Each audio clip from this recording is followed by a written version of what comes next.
All right, everybody. We are going to go ahead and get things kicked off. It is 10:04, so we are starting almost on time. And I didn't have breakfast, so I'm going to make sure we end on time as well. Thank you all for coming out here. So excited to have you all here. This is the Humboldt County Forum to oppose offshore drilling. In case you didn't know where you were. Now, normally the federal government would be the ones holding these hearings. There would be these open houses. They would be like, "We want to hear from you." Well, they're not doing that this time, which is maybe not a surprise to anybody in this room. But we are, and we want to make sure that you have an opportunity to share your thoughts about new offshore oil drilling off California's coast. We want to make your voice heard. So before I do anything else, I want to make it really clear that there's one thing you must do today, and that is fill out a postcard and/or use a QR code to go directly to BOEM's website. You have to do that to get your comments actually included. You can come up here and speak after we get through the program. That will feel good. It will not count.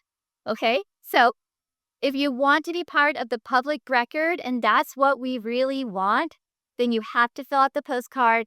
Surfrider will mail them on your behalf, and you can also go to BOEM's website directly. There's a flyer with a QR code out in the lobby at our action station, so please make sure you do that. Last time I looked, we had over 18,000 comments just from Surfrider alone, so we are going to get so many more today. I'm very excited about that. All right. Okay, so everyone knows about submitting public comments. And then before we go any further, I do want to collectively recognize that we are on the past, present, and future homelands of the Wiyot tribe, and we honor their ongoing connection and stewardship of the land and water around it. So I want... And I'm Jennifer Savage. I am the California Policy Associate Director for the Surfrider Foundation. You can tell from all the branding that my marketing team insists that I wear, so you won't be confused who I am with. I want to give a huge shout out to our friends and colleagues at Humboldt Waterkeeper and the Environmental Protection Information Center. No, yes, ate.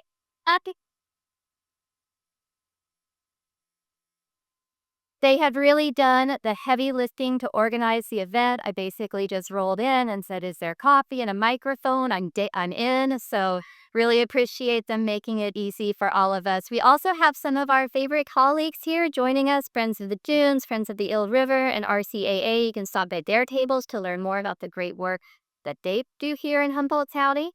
We also have many elected officials in attendance. So if you're an elected official, could you raise your hand or stand up? If you're so many of you have locked back things here. Kava. Thank you for doing all of the work that you do. And thanks for being here to hear from your constituents. Really appreciate it. You'll be hearing from several of our elected representatives soon. But first, I'm going to hand it over to Matt Simmons from EPIC to talk about why we are here. Good morning, everyone. My name is Matt Simmons. I'm the climate attorney at the Environmental Protection Information Center. You're all here because you know that offshore oil drilling is dangerous. Honestly, offshore oil spills are in some ways synonymous with the environmental movement. The 1969 Santa Barbara oil spill led to the first Earth Day. I grew up watching the Exxon Valdez and then the VP Deepwater Horizon oil spills destroy precious coastlines. But even when offshore oil drilling isn't a disaster, it's always a disaster because thousands of pounds of toxic sludge are released due to routine operations of these facilities. I look out at Humboldt Bay and I shudder to think about what a similar disaster would mean for our community, for the jobs, the livelihoods, the cultures that all depend on our bay. But it's not just the water that I'm worried about. Fossil fuels, drilling, refining, and burning them leads to air pollution that causes millions of deaths every year. I recently read a study that was published in 2021 that linked 1 in 5 deaths worldwide to the air pollution caused by burning fossil fuels. 1 in 5. We here in Humboldt have some of the cleanest air in the entire country, and I am incredibly thankful for that and want it to stay that way. But I also want us to think about the dirty air that is being created by fossil fuel infrastructure across the country. And that's before we even talk about climate change, right? My job title is climate attorney, but our current federal administration doesn't believe in climate change and is doing everything it can to accelerate the problem. At the Paris Climate Conference, the world sent a goal of staying below 1.5 degrees Celsius of warming. That goal wasn't the original proposal. The original proposal was 2. But advocates from low-lying island nations from around the globe said if you allow us to reach 2 degrees Celsius, our islands will disappear. Our cultures will disappear. Well, 2025 was the 3rd year in a row that the average temperature was above 1.5 degrees Celsius of our average. So we're already hitting that, that target that we were supposed to avoid. And so the idea that we're doubling down now by leasing future offshore oil leases off of our coast, locking in future climate emissions, terrifies me. What we need to do is transform our economy away from dirty fossil fuels. That means rethinking how we live, developing systems that allow us to move away from burning them, building new renewable energy systems. Humboldt has been a leader in this area in the past. Some of the earliest adopters of solar panels were back to the landers who wanted to live off the grid more sustainably. The microgrids at Blue Lake Rancheria and at the airport are showing us that renewables are more reliable than fossil fuels. And offshore wind has the promise to generate gigawatts of energy that will help us displace our current dirty fossil fuel infrastructure. Oh.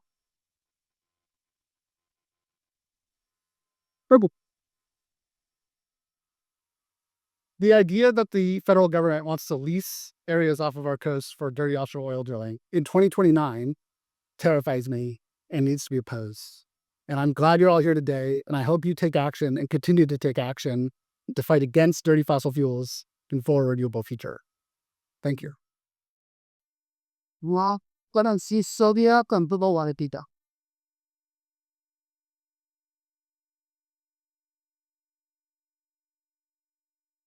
Hello, everyone, and thank you for being here today. My name is Sylvia Van Ryan. I am Humboldt Waterkeeper's GIS and Policy Analyst, and I've called Humboldt County home for the last 10 years. The past year has tested all of us who care about this coast. I never imagined that we'd be fighting new oil drilling proposals in California in 2026. But when I look around at this room, at my colleagues, our representatives, and citizens like you who showed up today, I'm reminded that we've won these fights before and we'll win them again. There's no one I'd rather stand with to protect our coast than all of you fine people. Humboldt Waterkeeper was formed in 2004 after successfully defeating the development of a new liquefied natural gas import facility that was proposed on the Samoa Peninsula. But Humboldt's resistance to offshore oil and gas goes that much farther. How many people in this room fought the offshore oil and gas industry in like 40 years ago in the 80s? Hello. And the interview today. So almost 40 years ago in 1987, the federal government proposed oil and gas drilling off the Humboldt and Mendocino coast, known as Lease Sale Night 1. The proposal covered 1 million acres of ocean, and it motivated an entire county to fight back.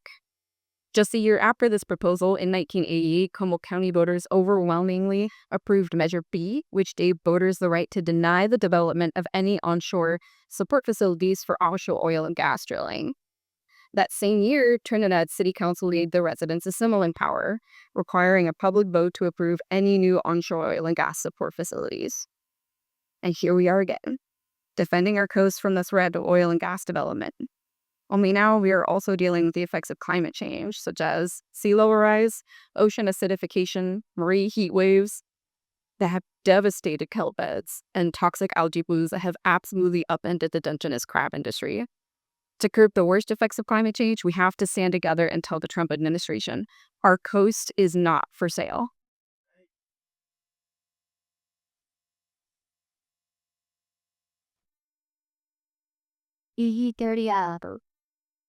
All right. I do want to mention there are a few empty seats. If you have an empty seat next to you, maybe you can scoot and people can fill in from the ends. And if you folks do want to sit down, I don't want folks to feel like they have to stand the entire time.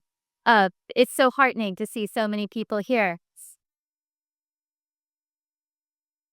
All right, with that, we're going to invite our elected officials to speak. And I will note that Congressman Huffman, Assemblymember Connolly, and Assemblymember Rogers were all at the same event I was Friday evening. And I suppose one of the consequences of having to represent or getting to represent the most beautiful parts of California is you have a very large district. So thank you so much for making the trek up here to Humboldt to see to all of this. So Congressman Cotta. Yeah. Good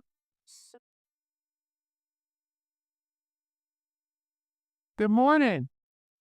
Wow, what a great turn. I'm so proud of this community and this response. And I want to thank Surfrider and Waterkeepers and Epic and everyone else who's been part of pulling this event together. So, just by way of a little place setting, why are we here? Um, First of all, I want to say this is not a drill. We've been through some drills in the past where ideas were floated for new offshore drilling on California's coast. They didn't go very far. This is different, and we need to take it very seriously. I think in the past, we've sometimes assumed that these local ordinances that all of you have passed, that our coastal commission, our state lands commission, all of the tools we have to prevent offshore drilling in federal waters from ever bringing infrastructure and fossil fuel onshore, that would ultimately protect us because we know how fiercely offshore drilling is opposed here in California. This is different. With this administration, precedents and norms and rules and even laws don't matter like they should.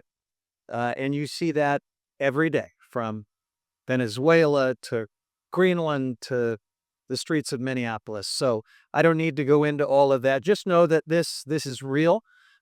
This is different than the fights we have seen in the past. I still think it's a fight that we will win, but it is going to be harder and it is going to take a more sustained effort, which is why it's so important that we're doing this and that all of you are here. Now, this is the public comment process. So, on paper, this is the time when the federal government is supposed to listen to communities, to people, and not just to the powerful polluting interests that sort of got us here in this situation. So we're here for a couple reasons. First, on the off chance that there's someone in the Trump administration that still gives a damn about people and communities, we want them to hear loud and clear from us. We want them to know that support for offshore drilling is in the single digits, by which I mean the middle digit. Um,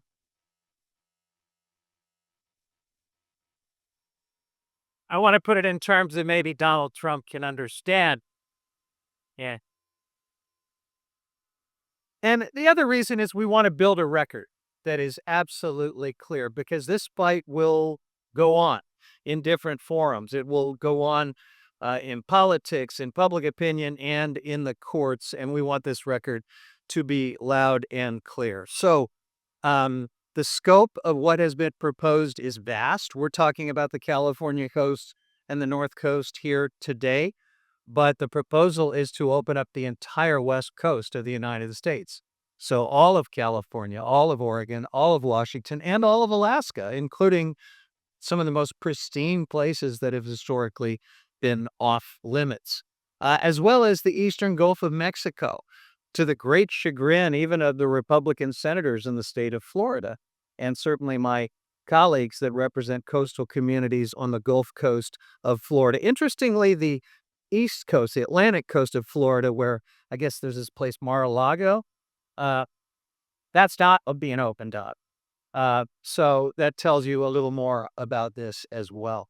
But here, now that we're beginning the public comment period, and I have the great honor of batting leadoff for our public comment to go into this record, I just want to tell the Trump administration as clearly as I can what part of the California coast they should open up for new drilling. None of it. Not one in.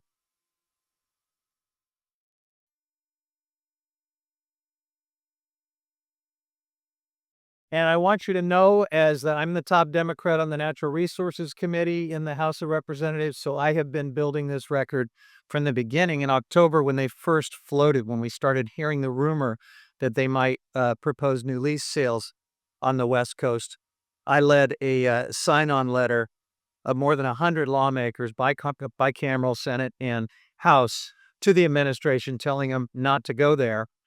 They went there. And so I have also co-led another letter with Senator Padilla and Senator Schiff, but also 28 other members of the California congressional delegation, telling them of our very strong opposition. And of course, we're here to build that record out even further. Um, Look, we know how this movie ends. Where you drill, you spill. We've seen it time and again. And here in California, we've just got too much to lose. We've got a $1.7 trillion coastal economy.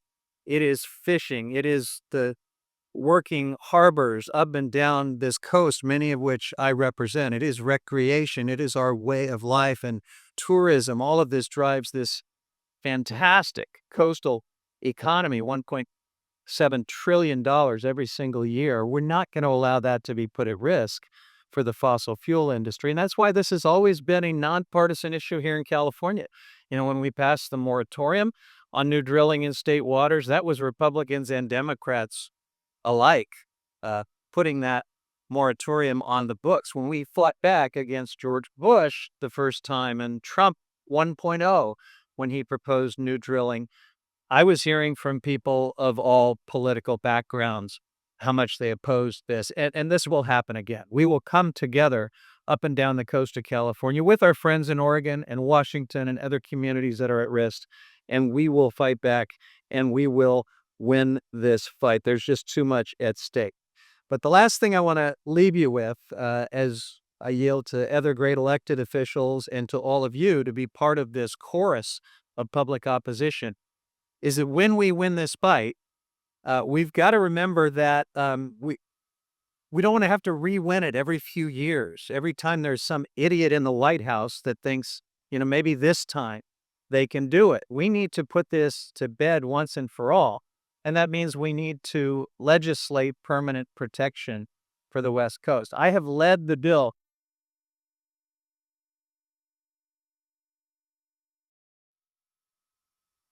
I have led the bill to do that ever since I got to Congress over 13 years ago, and I will keep doing it. And in the past, I think it's been a popular bill. We actually passed it out of the House of Representatives a few years ago, couldn't get it to President Biden's desk. But I think in the past, people have sometimes assumed you may not need a bill, that, you know, there's so much protection in place that, you know, it's not mission critical to actually pass that law permanently protecting the West Coast. I think we now know that we really do. We don't want to have to do this every few years. So let's fight this fight. Let's get on record. Let's raise our voices loud and clear. And then after we win this fight, let's permanently protect this coast so we don't have to do this every few years. Thanks, everybody.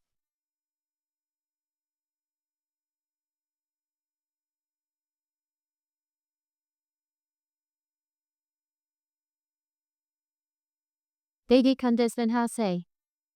All right, we also have. Oh, where is my text? We also have a video message from Senator Adam Schiff, but somebody helped. I didn't do the part before. Help me, God. Is that all about the one? Look, it was that one that it's not showing. We did a tech check ahead of time. Did it? There we go. It has to. Who knows does not ATY side class? Oh, there we go. Sir, we'll wait. This works so much better when we got this. All right, well, let's move on with it. Hi, everyone. I'm sorry I can't join you in person today, but I am so encouraged to learn of the turnout of people up and down the coast to these hearings. They're so important as they warn of the economic risks and catastrophic impacts of offshore drilling in California and the impacts on marine life and coastal communities. In 1969, the Santa Barbara oil spill resulted in extensive damage for the region, both to our environment and our local economy. Then in 2015, the Refugio spill leaked hundreds of thousands of gallons of crude oil into the environment, resulting in millions and millions of dollars of damages to marine habitats, wildlife, and recreation. After the Refugio spill, Californians had had enough. The Santa Ynez unit was forced to shut down their operations. But now, Sable Offshore Corporation has been trying to restart the pipelines responsible for that same spill, an action that's in direct violation of the California Coastal Act. The Trump administration then heralded its significant achievement, so to speak, of Sable announcing that it's restarting the pipelines and offshore oil extraction, a direct violation of state agency directives. In November, the Bureau of Ocean Energy Management published their disastrous 5-year offshore drilling plan, which opens up federal waters in the Pacific Ocean to offshore drilling. This plan proposes 6 lease sales along the coast of California beginning in 2027. This risk is further magnified by the administration's dismantling of NOAA and its oil spill prevention and response programs, where 30% of their staff were laid off or retired this year.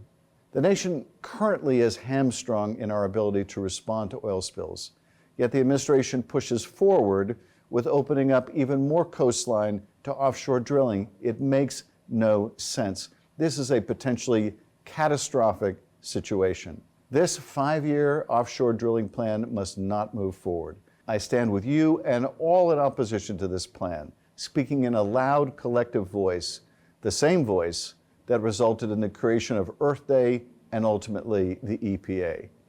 I've long understood the importance of preserving and protecting California's natural spaces, which is why I became a member of the Senate Committee on Environment and Public Works, specifically as ranking member of the Fisheries, Water, and Wildlife Subcommittee.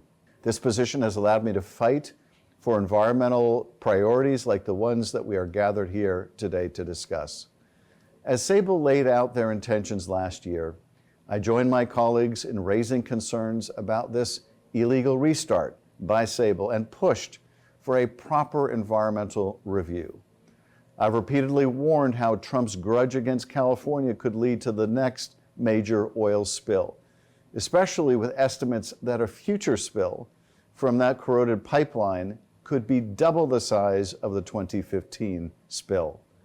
I also led the call to demand answers from the administration on its involvement and influence in restarting oil drilling operations. Not surprisingly, the administration has consistently been non-responsive to these requests. Today, I urge all of us to continue this fight. We must stand together in the effort and remind the administration that we will not stay quietly on the sidelines as they continue to ignore California law and the will of its people. The proposed offshore drilling plan is currently open for public comment on the Federal Register until January 23rd. This fight is far from over, and we must continue to use our voice to keep our beaches, coastal economies, and marine life safe from another oil spill. We must stand as one to protect the only planet we have. Thank you again. Thank you. It will. Or say.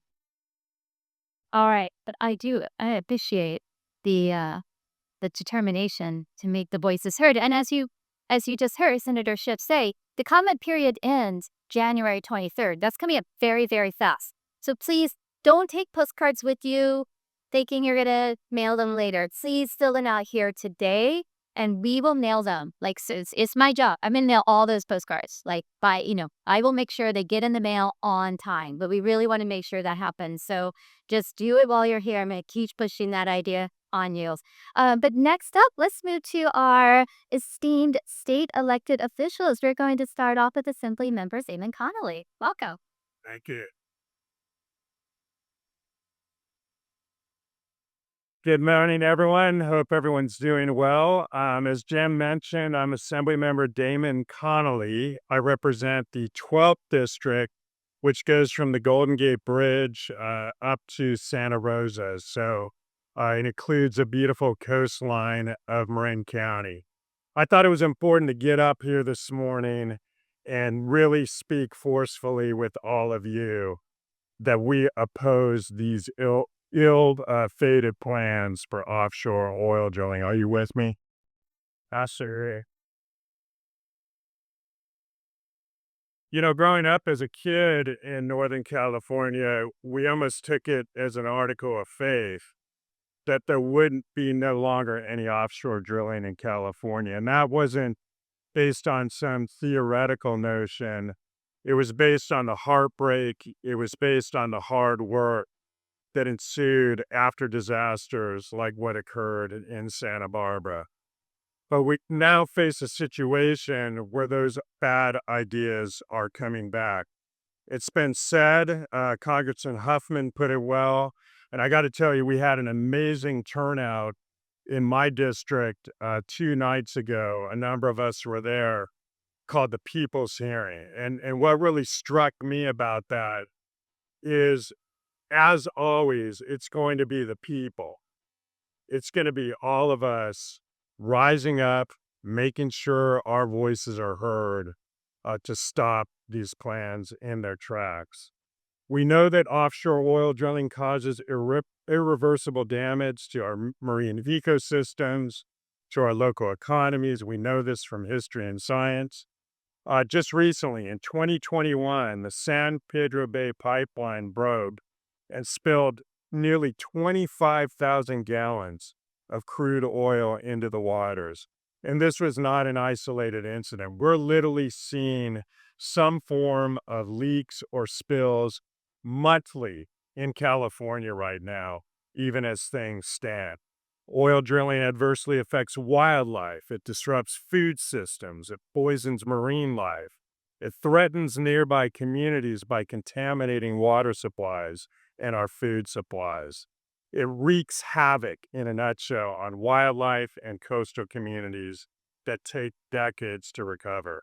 So a couple things I wanted to just comment that we're doing in a related way in California. And it is our job as your representatives, and we're going to hear from Assemblymember Chris Rogers, my colleague as well, who's doing a great job representing these communities about how we need to stand up.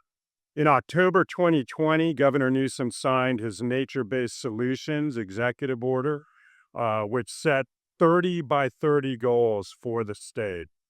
These goals aim to conserve 30% of California's land and coastal waters by 2030. And let me tell you, California has made significant progress in achieving these goals. So far, we've protected about 738,000 acres of coastal water. Yeah. And couldn't do it without your support. So while our state has protected 21.9% of coastal waters out of the 30% goal by 2030, the attacks on the environment by the federal administration continues to jeopardize those in our overall climate targets. Offshore oil drilling goes directly against, not surprisingly, our 30 by 30 statewide goals. So while the Trump administration continues to threaten California's coastlines, my colleagues and I are committed to protect our ecosystems. In 2024, and thank you, voters, we passed Proposition 4, the climate bond. Let's give it our. So this provided historic investments for preserving California's environmental progress, and I was proud to be a co-author of that. The climate bond allocated $1.2 billion for coastal resilience that will help increase coastal and ocean sustainability and protect coastal lands, waters, and communities from sea level rise and flooding. The legislature, and Chris and I are on this subcommittee, allocated $279 million out of Proposition 4 into various coastal resilience and conservation grants across the state. Yeah, absolutely. Every city story. So really to conclude, grateful for the strong coalition of environmental advocates who are mobilizing against these threats. Again, we're seeing it everywhere we are doing these hearings. Again, amazing standing room crowd here today. Thank you again for everyone being willing to come out on a Sunday morning to get mobilized. We need to stick together. We need to build the coalitions. We need to stand up on the issues that matter most. So I hope you have an ally in my office. I'm very proud to be working with Congressman Huffman, with Chris. Thank you, Epic. Thank you, Surfrider. Thank you, Waterkeepers. Our door is open. Thank you again. Let's keep this up.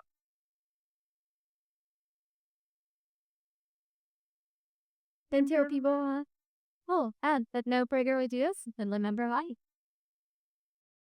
Well, good morning, everybody. My name's Chris Rogers. I have the pleasure of representing the 2nd Assembly District.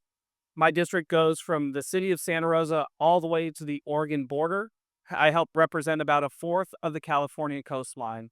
And when I talk to my colleagues about our communities, it's impossible not to talk about the history of the extraction economy on the North Coast and the impact that that's had on our local economies as folks have come in, extracted our resources, left without the job staying here, and then folks having to pick up the tab. And this is just yet another con job by the Trump administration, making people think that it's a policy to help middle-class workers, while what he's going to do is line the pockets of select few that are typically friends and families, and it's our communities that will pay the price. Am I right? What the studies have shown is that this proposal is a bad deal for the North Coast. It is not going to lower gas prices like the Trump administration says. It is going to put at risk an economy that we have all worked so hard to rebuild up here in Northern California. Even the rosiest projections of how much money could be made from offshore oil drilling is 1/10 of the amount that the economy of our North Coast represented in California. That's why our fishermen say hello to offshore oil drilling. That's why our tribal leaders say hello to offshore oil drilling.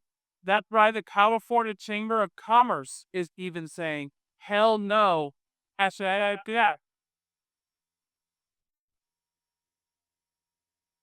look, I am so inspired by how many people are here in this room today. There were so many people that were in Marin on Friday, as you heard as well. And I had one young activist walk up to me and said, well, what can I do? I feel very small, that this administration goes out of its way to make us feel small. And I said to her, I said, well, we all are a drop of water. And that's the starting point for a wave. When we all move in the same direction with energy, we create a wave. And after watching the energy from this room and from others, I think it's going to be a damn tsunami coming at the Trump administration.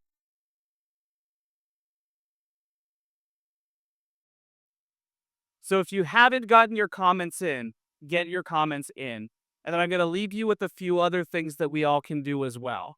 I'm a co-author on a piece of legislation, AB 1536, authored by my colleague Don Addis, who represents the Central Coast, to block all efforts to put offshore oil infrastructure anywhere on the Californian coast.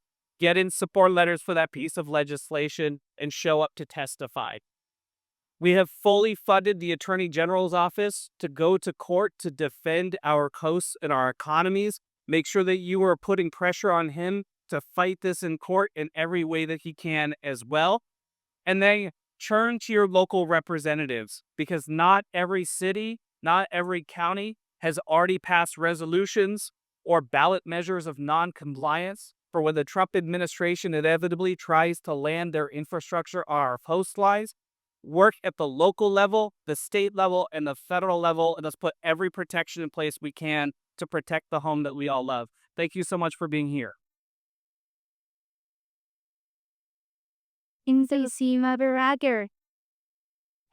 We also have representation from Governor Gavin Newsom's office. Ganya is here to state the Wait. Hello, everyone. So I'm going to start with some relatively calming words, bringing all of my digits up to the podium here. Um, this was a statement that the governor made on November 20th, when this plan, or about the time this plan was announced. So I'll start. Trump's idiotic plan endangers our coastal economy and communities and hurts the well-being of Californians. This reckless attempt to sell out our coastline to big oil donors is dead in the water. Californians remember the environmental and economic devastation of past oil spills. And for decades, California has stood firm in our opposition to new offshore oil drilling, and nothing will change that. We will use every tool at our disposal to protect our coastline. And of course, as a additional note, it's interesting that President Trump's proposal doesn't include the waters off Mar-a-Lago. So I point you to this statement because I think it encapsulates a lot in a very short amount of words. And I am the senior advisor for offshore wind in the governor's office. So if anyone would like to talk about that particular topic, I'm here today. And please reach out to me. Thanks so much.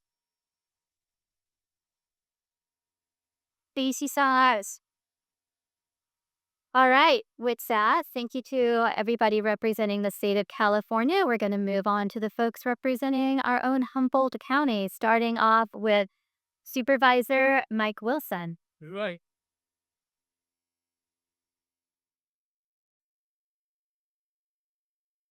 Yeah, good to see you too. My device. Welcome, everybody. Well, I just want to thank everybody for being here. I want to thank all our local activists. I want to thank our state representatives for being here, and mostly all of you for sure. I'm just going to keep my comments to be a little bit more nerdy. I associate myself with every one of the fiery comments and fiery slogans and all the things that happened here this morning and that will continue. I'm there with you. But I just want to bring it to the local level, local representation level, because oftentimes people ask the question, what can I do at the local level? So, and there is some historical context to that. It was brought up before in the 80s. There was a coalition put together. I think it was called Save Our Coast. And it was in response to a similar proposal like this one.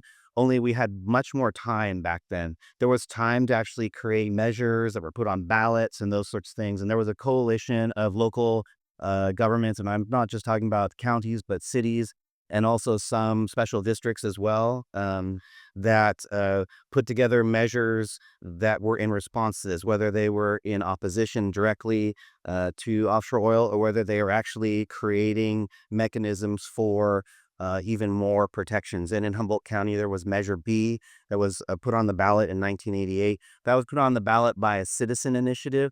The Board of Supervisors at that time did not support that effort.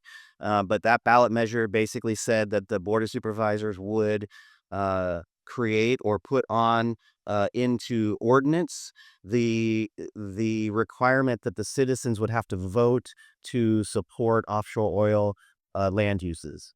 It was supported by the public in that ballot initiative. 68%. Do I have that right? Yeah. Yep. 68%. So it was very popular at the time. But the Board of Supervisors didn't follow the ordinance. They just kind of moved past it. And I want to give a shout out to Wes Chesbro who wrote the pro and the language that was in support of that. But what I'm getting at is there was probably 50 local jurisdictions across the state that created that coalition. So just last month or maybe like 2 months ago, that just started up again in response to the November announcement. It started with Supervisor Cummings from Santa Cruz, former coastal commissioner. He started that coalition to get that going. So Santa Cruz, the county of Santa Cruz, was the first to jump to do that. Humboldt County was number 2. We came in, so right here. We were the first local jurisdiction to jump on after the creation of that coalition. So we're asking citizens across the state to reach out to their local jurisdictions, their cities, their counties. There's 11 of the counties of California, or coastal counties, are on the coalition now. There's probably half a dozen, maybe a dozen cities. Sorry, can't keep track of them as they're coming in. So I'm asking both, cities of Arcata and Eureka to join into that coalition.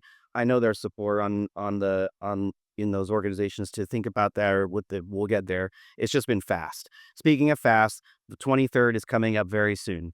Recommend you get your comments in as soon as possible.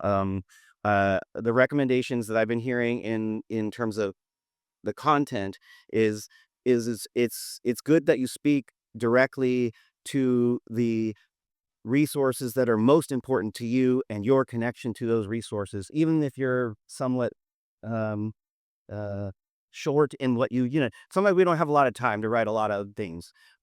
If you can, describe it as best you can. And what I mean by that is the resources and the difficulty of responding to oil spills, and what that impact will have on the resources that are most important to you, whether it's the bay, whether it's the view sheds, whether it's the fish, whether it's whatever that is. Just viscerally get into that, and it's important that you do that as soon as possible, because again, the 23rd is coming up right around the corner. If for some reason, well, no, you're all gonna write on your postcards today. I'm gonna say that that's what happened. You're all gonna do that part. But if you need to express to other people, Jen has mentioned there are ways to do that, both directly with the federal government, but also there is a savemycoast.com, or excuse me, .org, savemycoast.org. And so there is a place there where you can direct other folks to sign on. There's a place where you can make those comments. So please do that if you can. We'll see my notes here. I'll make sure I got that. I'm just shooting from the hip as usual, as is my way. All right. So again, this with the Secretary of Interior will be responding to these comments through, basically, because it's the Outer Continental Shelf Lands Act is what is driving this process. And in that act, it does really say that they need to respond to both the state, the governor's office, as well as local jurisdictions. And there is some amount of authority within that. And so this is why it's important that we get all our local jurisdictions to sign on as soon as possible with statements as much as we can. And even if the local jurisdiction isn't going to meet between now and the 23rd, please encourage them to still add their voices to it. And again, it's not just counties, it's not just cities, it's special districts, it's wherever you can get that, So I'm just going to leave it at that. Thank you so much for being here. Please keep fighting. This is as Huffman said, this is going to be hard to win. This is not going to be easy, but nonetheless, I think we can win it. And so thanks for being here, you guys.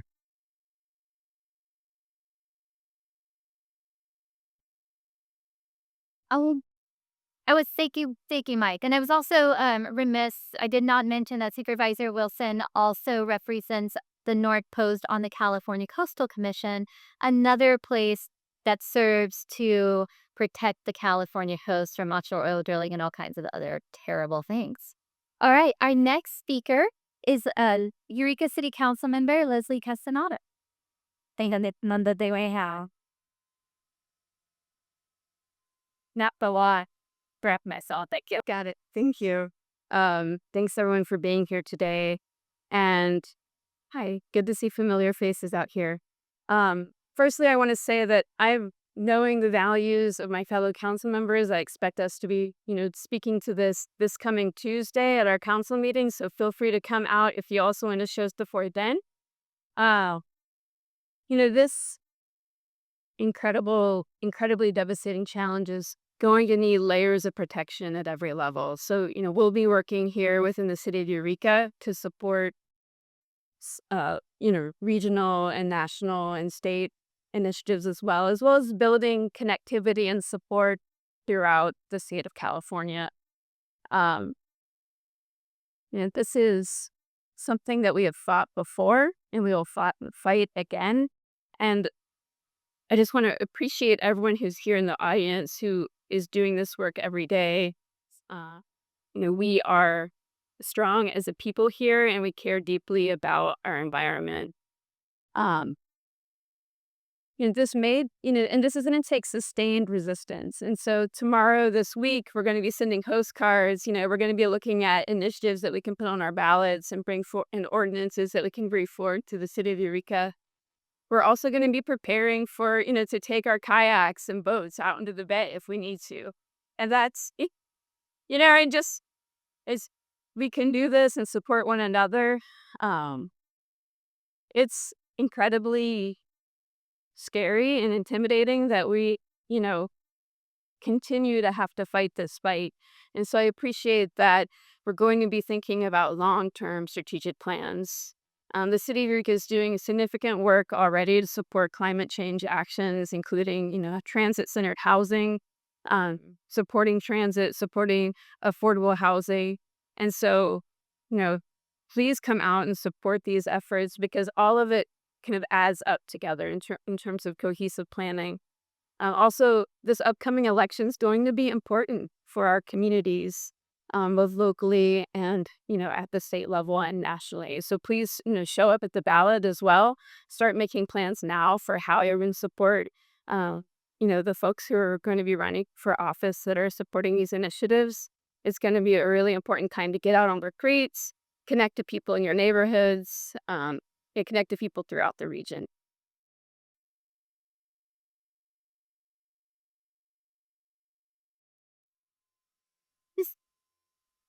All right, we also have from the Humboldt Bay Harbor Recreation and Conservation District, Commissioner Silicona.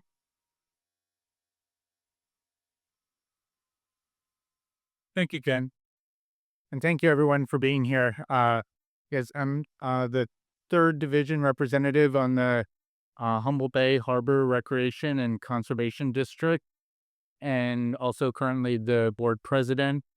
And really, am honored to be in a position to serve as a steward of WIGI as it's been known since time immemorial. And it's truly a jewel and the center of the universe here in Humboldt County. And so I can't say enough about what this place means.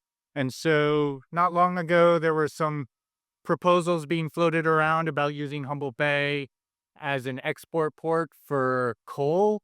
The Harbor District stood with the community to oppose that, passing an ordinance to prevent using port facilities for the export of coal. I'm here to say that the Harbor District will do the same in regards to offshore oil drilling and reducing the supply upper district. I'm also want to spend a few minutes that I have up here to say stopping offshore oil drilling is not enough to help mitigate the climate disaster that's currently happening.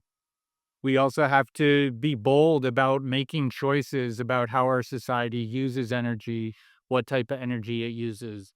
We have to shift some of our thinking. I've been really proud, working with our environmental community here, not only opposing things, but also supporting things, supporting renewable energy development. I'm going to disagree just very slightly with something Matt Simmons said when he said that our current administration doesn't believe in climate change. I'm not sure that that's true. For decades, oil companies have been planning for climate change with their facilities. They've known the science is real. They know climate change is happening. And yet they have cynically poured millions of dollars, billions of dollars into trying to sow doubt about climate change. Currently, they're doing the same thing now with renewable energy and cleaner types of transportation and fuels. They're setting up fake environmental organizations to put out lies about renewable energy, knowing that the environmental community is really good at stopping things, and so they're trying to use that skill against us. And so I just wanted to take a little bit of this time to listen to the trusted voices that we have in this room. Listen to the trusted organizations like Epic, Waterkeeper, Surfrider, and really find the facts, because they know that climate change is real and they don't give it. They just want to make money. They just want to push things through, and they don't care about the truth. And they will try, and they're trying to dupe us, basically, into believing things that aren't true. And so let's work together, making the bold choices to do what we can to help mitigate this disaster that's already upon us and protect our coastline. Thank you. Ingat kure. We also have the Trinidad City Council member Bryce Kenny, I believe. Ah,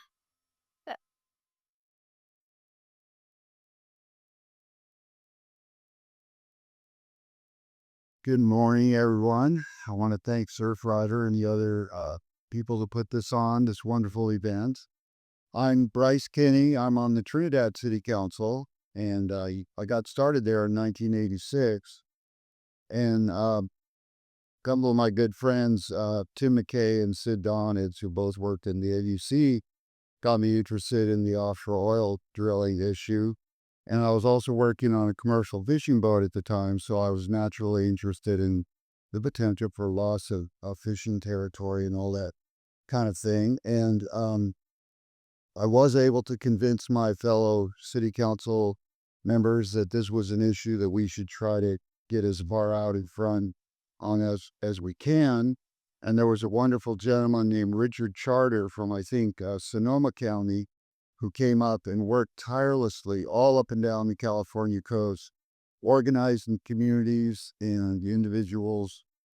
And we got the groundswell going, and it was very successful, as you all know. And maybe the biggest event was in Mendocino County. I think it was one of the federal hearings when the Reverend Jesse Jackson showed up and just got the national coverage and everything. And the issue just really snowballed, and we were very successful. So and then how does the saying go? Now it's deja vu all over again. So we've got to figure out a way to do the same thing this time. And since we're on the record today, going on the record, let the record reflect I'm still against it, and Trinidad is still against it.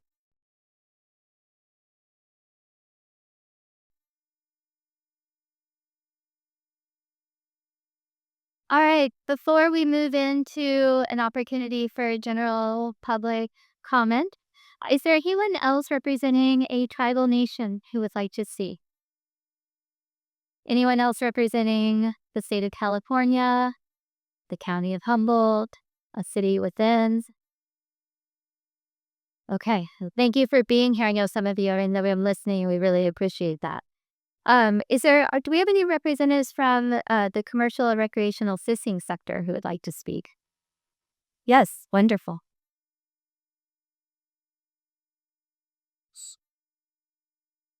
Hi,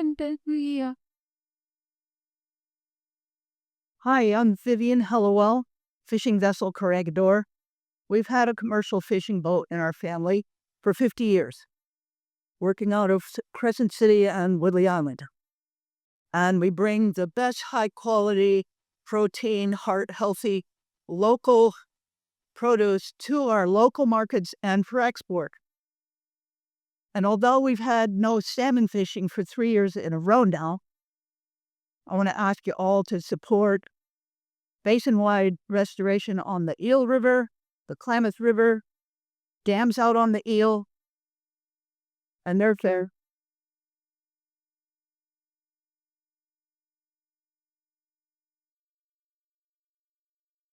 There is an agreement between several Eel River groups and several Russian River groups to leave plenty of water for fish in the Eel River and send some at the peak flows over to the Russian River, but not until there's enough for the fish and the eel. So that is actually their best possible deal. And even though the Trump administration has picked up on some opposition, that don't realize that's their best deal. They're simply submitting comments, and our comments to FERC count as well. So the ocean is warming, and so we used to say that the months with the letter R in the names of them, you could eat the shellfish. And that was because of the red tide in the summer warm water months. Now we have red tide going into the winter months, causing domoic acid, or what we call demonic acid. It's very damaging to the brains of mammals if they eat it, and it's been shown to cause brain damage in seals and sea lions, which means it probably hurts whales as well. So we had to be very careful with our markets not to fish until those numbers are very, very low. And that's often going into December, when the water should be colder. So what if all the food in the ocean was poisonous and you couldn't eat it anymore? That's from climate change. Now, the 30-30 protected areas often prevent fishing, but don't prevent industry. And they don't prevent industry from polluting from outside them. So keep that in mind. That's not a perfect solution for preventing pollution. This beautiful bay that you can see out here is so clean that we can grow oysters, filter feeders, for food. Offshore wind and the heavy lift terminal that's proposed for this bay. I want to make sure you all investigate it carefully to make sure that it is actually not only cost effective and creates jobs, but that it is actually climate friendly from cradle to grave.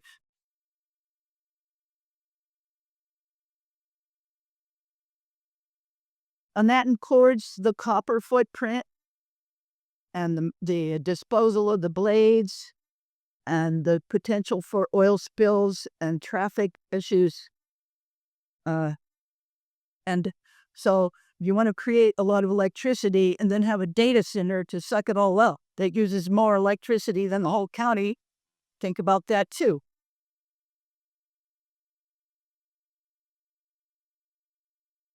Thank you for supporting your sport and commercial fishing fleets and the jobs that we already had, and not replace them with other jobs, but help us keep bringing fish to the table. Thank you.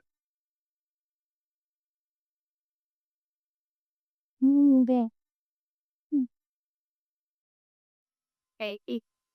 All right. With that, we would like to offer, losing my voice, the opportunity for folks to say their piece. If you would like, please remember, you can stand up here and talk.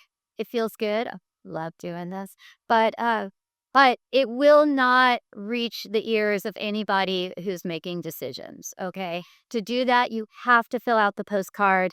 You have to contact them through the QR code or one of the other different ways that you can do that. But if there is somebody who would like to, if you want to speak, I'm trying to think. I was going to have people line up, but it's kind of crowded. So I don't know, maybe him line up against the wall over here. If you're interested in speaking, you want to have a chance at the mic. We do have a hard stop, not just because I didn't have breakfast, but also because we actually had to clear out of the Wharfinger building. We're very happy that they allowed us to have this here, and we're very grateful to their staff for helping get everything all set up. So I want to really honor our time commitment with them. But the kindness up I saw, alas, okay. So with that, if there are people, I'll pass it around. Oh, all right. Thank you, Jesse Misha, walking from Surfrider Foundation, walking around with Coast Guards right now. So if you want to fill out a postcard, thank you. And yes, hi, we have timekeepers. I'm a timekeeper, but I want to see. Well, playing both sides. Who's going to keep time on the timekeeper? Just kidding. Okay. No, yeah. Samara. Yeah, Samara. Yeah, and so we are asking people to keep their comments to 1 minute because we are, we're not in less than mountain high. So, all right, here you are. Okay, so 1 minute. I'm Peter Warner. I'm a resident here in Eureka. I've lived my entire life either on the Atlantic coast or the Pacific coast. And in California, I've lived in all the coastal counties north of the Bay Area, Sonoma, Mendocino, and Humboldt. I was thinking this morning in the, I guess, the current vogue of renaming public places, that perhaps there's a certain estate on the east coast of Florida that we should rename Tar-a-Lago. So I have a lot more to say, but I'm not going to go through this whole thing. But I feel like we are at a juxtaposition for multiple crises in the world. And we've gathered to ponder one such juxtaposition, and that is a paradigmatic juggernaut of fossil fuels-based, contrived capitalist economy. It's ephemeral, yet prevailing on the one hand, and on the other hand, it's forged from a universe far beyond our comprehension, without which we would not be here. Billions of years of physical and biotical miracles that have brought to the universe on this small orb a mind-blowing array of living diversity, and I stand here to defend that at any price. And since I have to keep it really brief, I'll just skip all the mushy personal parts and say, I think the last monumental human folly and greed might be, the regrettable promotion of fossil fuels. We've continued to benefit from the faithful power of the sun on our planet, its provision of all we need through life and the living to survive and to thrive, and are failing to recognize our own human ignorance and willful capitulation to a fossil-fueled global economy. We have fouled our own nest. Thank you. Thank you. All right. You can we can just pass the mic off. So sounds good. Good to see you, Mary. Oh, you can see us. Hi, everybody. My name is Mary Burke, and thank you. I am up here as a candidate to be one of your next Humboldt County supervisors. Why do I want to do this? Why do I want to be a supervisor? Is because I believe I share a vision for a healthy, resilient, economically prosperous Humboldt County, right? And as I'm out talking with communities, two things come to mind related to what we're talking about here today. Economic resilience, having a healthy economy is going to depend on having a healthy ecosystem. We all know that. We all depend on this healthy ecosystem, both for fish, for the shellfish, and for, the health of recreation, for the health we have when we visit this coastline. But secondly, the other thing that I am campaigning on here has to do with emergency services, readiness, response, and recovery. And when I'm talking with communities like out in Willow Creek, where we struggle just to get enough volunteers to handle the current emergencies that we face, imagine having the emergencies of having to respond to oil disasters. So let's just not let that happen. I look forward to meeting more of you here today and standing against offshore oil drilling. Thank you.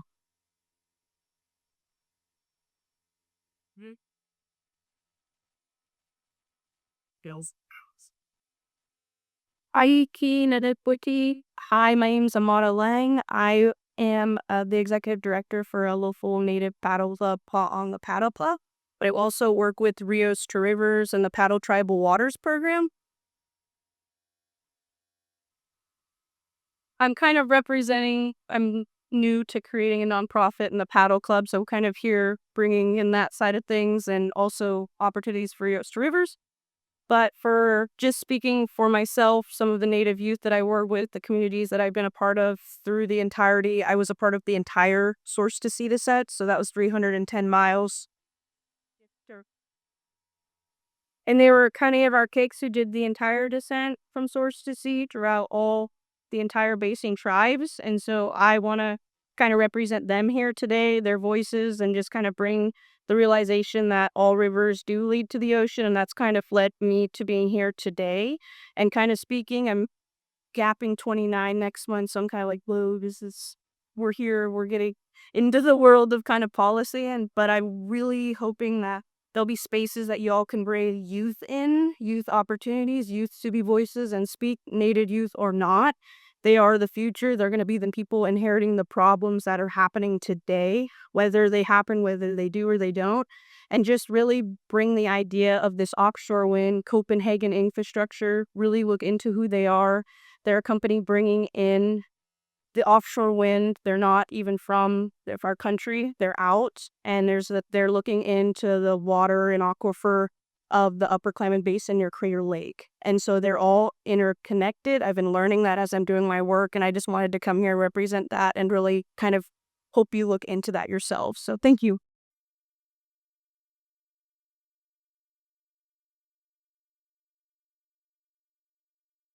Thank you. The gentleman from Ethic this morning cited the Exxon Valdez disaster as an example of the dangers of offshore drilling. But I want to set the record straight. The almost 10 million gallons of oil spilled by the Exxon Valdez were all brought to the surface by traditional onshore drilling. And I point that out to say that there's no oil that's innocent. There's no use of oil that isn't a tremendous risk to the health and safety of ourselves and our environment. And while I'm deeply grateful for the local officials who are fighting offshore drilling at every level of government, and I'm going to be turning my own comment card for Surfrider to mail. Thank you very much. I have to think about what we do to reinforce these efforts and what we do to be a next line of defense should these efforts fail. The truth is, profit motive is the only motive for so many, and each of us can move the needle on the oil industry's profit motive. In the early 90s, 33% of new light vehicles were light trucks, including cars, and including SUVs and crossovers. But by 2024, that number was more than 80%, driven by massive demand for SUVs and crossover vehicles. These numbers matter. Even today, as car miles per gallon continue to rise, light trucks, including crossovers and SUVs, stand at an abysmal 23 miles per gallon. Light-duty vehicles account for more than 40% of all oil used in America, and a return to cars instead of crossovers and SUVs would reduce the gasoline use for light vehicles by 55 million gallons per day. Please, help us hit the oil industry where it hurts, reduce the demand for drilling both onshore and offshore. Please, drive more cars.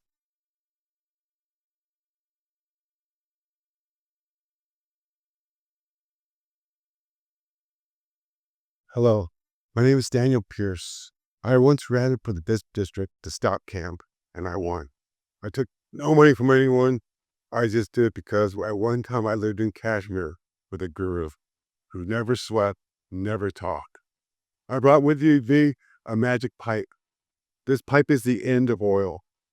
This pipe is not magic. It's a miracle. It's also science. What do you believe in, magic, miracles, or science? This pipe connects to outside the coast here, where you go off the deep continental shelf.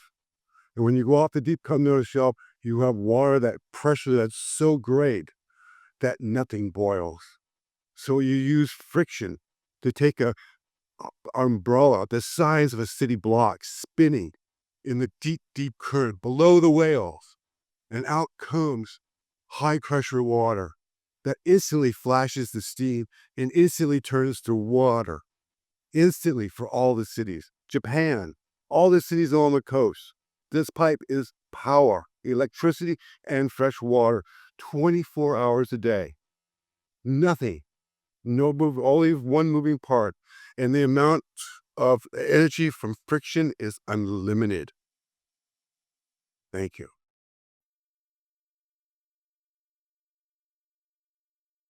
Who's here? Jeff, you'll be coming up? All right. Jeff.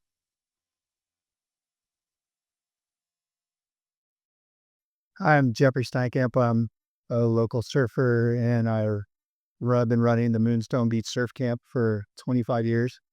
And it's been a wonderful opportunity to be with the community's children and to teach them about beach and ocean safety, environmental awareness, and to also just enjoy and recreate in our waters here, our cold, frigid waters. Teaching the kids that cold water is beautiful and hot and good for you, and also being in the waves and the beaches. One thing that I remember when I first got here surfing years ago when I was going to Humboldt State as an undergrad was surfing the North Jetty. And this is when the pulp mills were active. And it was a very different time to be in the water. There was a lot of pollution at the jetty. It was foam piles this high from the effluent that was pumped offshore. And the surf rider just has done a wonderful thing by helping us shut those pulp mills down and bring our environment to be a wonderful, healthier place. And so coming from that history, knowing that we can with the organizations around us, we can put up the good fight and and really try to keep those places pure as possible because I quit surfing at the North Jetty. A lot of people did. And there was a lot of sickness and stuff that was happening locally to the local environment and the animals and the humans that were partaking. So I think the most powerful way that I could think about making an impact in this situation is with my pocketbook and how I'm supporting and not supporting these big industries that are behind all this. So I just want to put that out there. Thank you for being here, everybody. Appreciate it.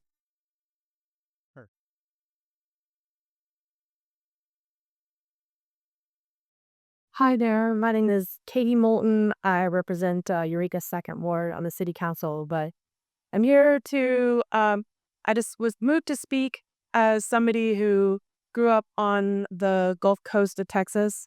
I'm from Houston, and I spent my childhood playing the beaches at Galveston.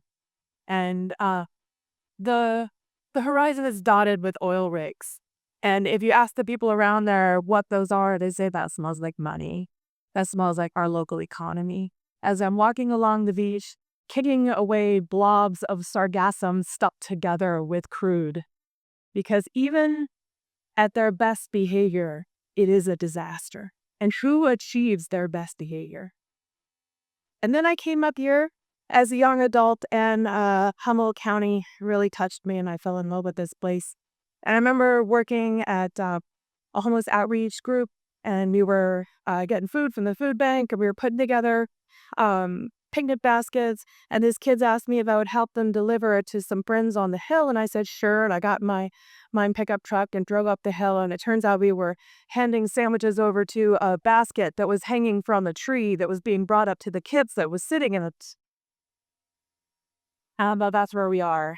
And I just wanted to point out that there are few communities that could get together and really fight against something. And this is one of them. And I just wanted to echo some of the optimism that I'm hearing, some of the deep-rooted defense of this beautiful place where we are. Because if anybody can help make this not happen, it is Humboldt County.